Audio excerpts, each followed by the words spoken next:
Student, open your book. आज हम लोग हिंदी का लेसन 4 पढ़ेंगे जिसका नाम है शब्द रचना। तो शब्द रचना चलिए पढ़ते हैं। पहले हम पढ़ते हैं शब्द। निश्चित अर्थ प्रकट करने वाले सार्थक जो वर्णों का समूह होता है उसे हम शब्द कहते हैं। शब्द का अर्थ होता है कि कोई शब्द जब हम बोले तो उसका अर्थ दूसरे को समझ में आए या दूसरा कोई बोले तो हमें समझ में आए। इसलिए वर्णों का जो सार्थक मेल होगा तभी शब्द बनते हैं। जैसे कि अगर हम क, ल और म तीनों मिलाए वर्ण तो क्या बना? कलम।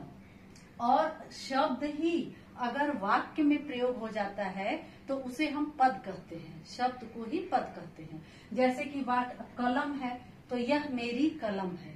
अब कलम शब्द जो वाक्य में आया तो पद बन गया। चलिए फिर हम देखते हैं शब्दों का वर्गीकरण। शब्दों का वर्गीकरण निम्नलिखित आधार पर होता है। पहला जैसे है स्रोत या उत्पत्ति के आधार पर। तो स्रोत का मतलब क्या होता है? मतलब जहाँ से हमारी शुरुआत हुई है उसे हम स्रोत कहते हैं, या जिससे हमारी उत्पत्ति हुई है उसे ही हम स्रोत या उत्पत्ति कहते हैं।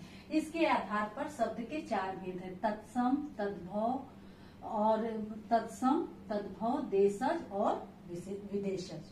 तत्सम क्या हुआ? तत् माने उसके, सम माने समान।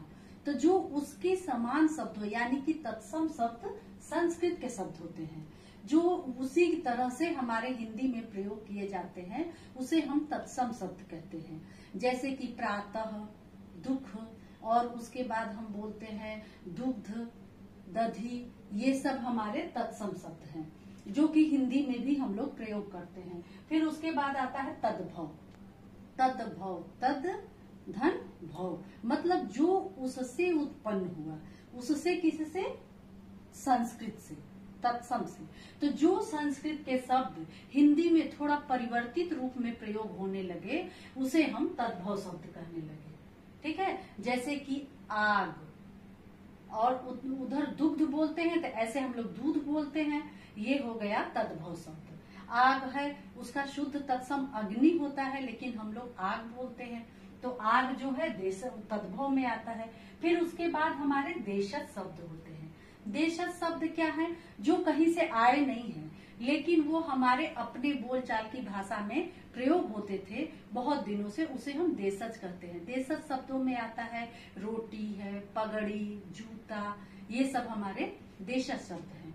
फिर उसके बाद हमारा चौथा भेद है विदेशज। विदेशज या इसे आगत भी कहते हैं। आगत यानी बाहर से आए हुए।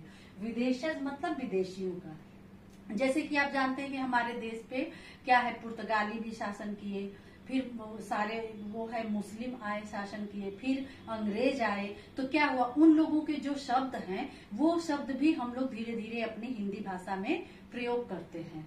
तो वही सारे शब्द जो है विदेशज शब्द हैं और वो हमारे हिंदी के शब्द भंडार में प्रयुक्त होते हैं, जिसे हम लोग खूब आराम से बोलते हैं। जैसे अखबार, लिफाफा, है ना, चेचक, तोशक, बेगम, ये सब शब्द हमारे जो है विदेशों से आए हुए हैं, विदेशी शब्द हैं। फिर उसके बाद है प्रयोग के आधार पर शब्द के भेद। प्रयोग के आधार पर इसका संबंध जो होता है वो व्याकरण के आधार पर होता है। जैसे विकारी शब्द और अविकारी शब्द। विकारी शब्द क्या होता है?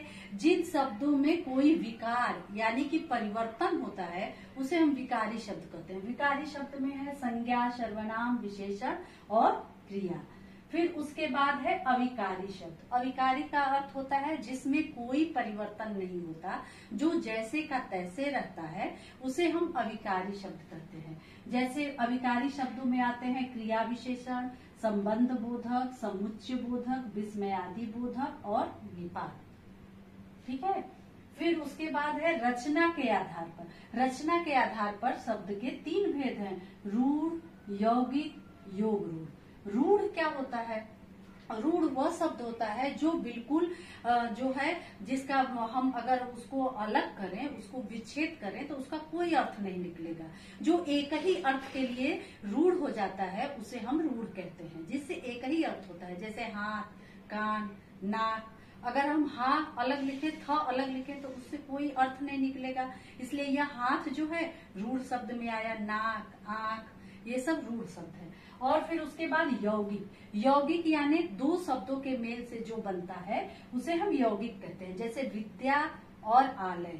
विद्या यानी पढ़ाई, पढ़ना, और आलय माने घर, तो दोनों मिलके विद्यालय, यानी कि जहाँ हम विद्या का अध्ययन करते हैं उसे हम विद्यालय करते हैं। पुस्तक और आलय, धन आलय।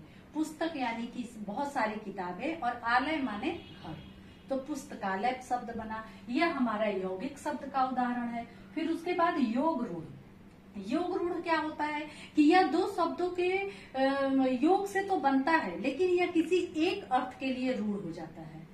ठीक है, जैसे लंबोदर, लंबा धन उदर, लंबोदर, लेकिन लंबोदर सिर्फ एक गणेश भगवान के लिए रूढ़ हो गया है। दशानन, दस धन आनंद, दशानन हुआ, लेकिन दशानन क्या है, सिर्फ रावण के लिए रूढ़ हो गया है। ठीक है, तो ये हमारा योग रूढ़ हुआ। फिर उसके बाद हमारा है अर्थ के आधार पर। अर्थ के आधार पर शब्द के भेद क्या हैं? एकार्थी शब्द, अनेकार्थी शब्द, पर्यायवाची शब्द, विलोम या विपरीतार्थक शब्द। तो क्या हो गया? एकार्थी माने जिसका एक अर्थ होता है, यानी जिसे हम रूढ़ कहते हैं। एक अर्थ यानी जैसे अभिनेता, डॉक्टर, तो इसका एक ही अर्थ हुआ, इसे ये एकार्थी हुआ। अनेकार्थी क्या हुआ? शब्द एक ही है लेकिन उसका कई अर्थ हम प्रयोग करते हैं, जानते भी हैं। जैसे अंक शब्द लिए हम, अंक माने क्या होता है? अंक का कहीं पे गिनती, संख्या, क्रम भी होता है, और अंक माने गोद भी होता है। ठीक है, तो ये अनेक अर्थ में अनेकार्थी का उदाहरण हो गया। फिर पर्यायवाची शब्द आता है। पर्याय माने होता है उसी के समान। पर्याय का अर्थ होता है जो एकदम एक दूसरे के समान हो। जैसे पर्यायवाची शब्द का अर्थ होता है कि शब्द अलग अलग होते हैं लेकिन उनका पर्याय यानी कि उनका अर्थ एक ही होता है। जैसे अगर हम कमल का ले लें तो पंकज, अंबुज, नीरज, जलज, कई शब्द है, अलग अलग है, लेकिन सबका अर्थ जो होता है वो कमल ही होता है। यह हमारे पर्यायवाची शब्द हो गया। फिर विलोम या विपरीतार्थक शब्द। विलोम क्या होता है? बिल्कुल उल्टा, विपरीतार्थक, मतलब दोनों में कोई संबंध नहीं होता है। जैसे विलोम में क्या होगा? दिन का रात, सुबह का शाम, प्रातः का सायं, सुख का दुख, बिल्कुल विपरीत होता है। इसे हम विलोम शब्द कहते हैं। ये तो हमारे शब्द भंडार के हैं, लेकिन कुछ शब्द और भी हम प्रयोग करते हैं। सामान्य शब्द वे होते हैं जो हमारे की दैनिक जीवन में प्रयोग होते हैं और जिन्हें हम व्यवहार में लाते हैं।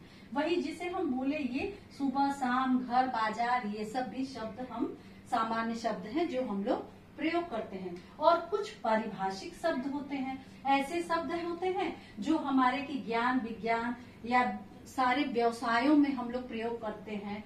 और वो शब्द होते हैं जैसे कि वो क्या है हमारा? केमिस्ट्री। तो हम रसायन कम बोलते हैं बल्कि केमिस्ट्री ज्यादा बोलते हैं। फिर उसके बाद कोड। कोड वर्ण हम लोग ज्यादा बोलते हैं। इसका कोड क्या है? उसका हिंदी शब्द है कूट संकेत, कोड को कहते हैं। फिर हमारा जैसे होता है ये शब्द फाइन आर्ट्स। ये हम फाइन आर्ट्स ज्यादा ही प्रयोग करते हैं, ज्यादा जानते हैं, लेकिन इसका अर्थ होता है ललित कला। तो इस तरह से हिंदी में हम लोग कुछ ऐसे जो शब्द होते हैं, पारिभाषिक शब्द, उसका भी प्रयोग अपने बोलचाल में खूब करते हैं, दैनिक जीवन में करते हैं।